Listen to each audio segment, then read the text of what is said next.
The individual in handcuffs right there, that's Donald Trump's top spiritual advisor. His name is Robert Morris, and he was just sentenced for sexually abusing a 12-year-old girl. Now, what do you think his sentence was, knowing that he's Donald Trump's close friend and spiritual advisor? He was only sentenced to 6 months in prison for sexually abusing a 12-year-old girl. When you're rich and you know Donald Trump, that's what you get. Now, Donald Trump's dark past continues to surface, not only because his spiritual advisor just pled guilty to sexually abusing a 12-year-old girl, but we're also increasingly realizing that the reason that Donald Trump is shutting down the government is also to avoid the release of the Epstein files. That's right.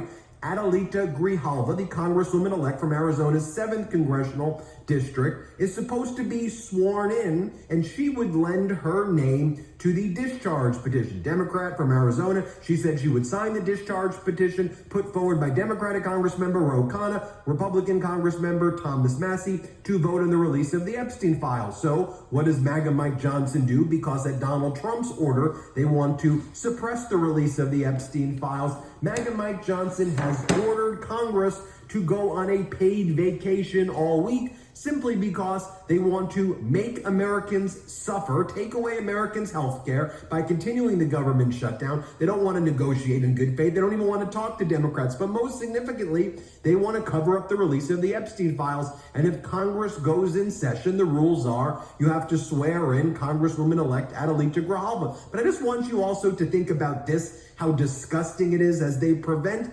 Congresswoman-elect Grijalva from being sworn in. They're also depriving Arizona's 7th congressional district of a federal representative right now where people actually need help. So it's yet another way that Trump and these MAGA Republicans are causing more pain to Americans by not allowing them to even have representation right now. It's more than just even her signing the discharge petition. I also want you to think about this. Matthew Van Dyke makes a really good point here.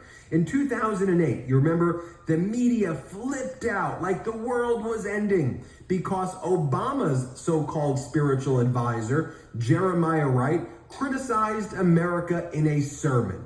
Do y'all remember that? Obama. Okay, well now, at the end of last week, you hardly heard a word when Donald Trump's spiritual advisor, Robert Morris, was sentenced to only 6 months for sexually abusing a 12-year-old girl. Make it make sense. MAGA. That's how you make it make sense. That's who these people are.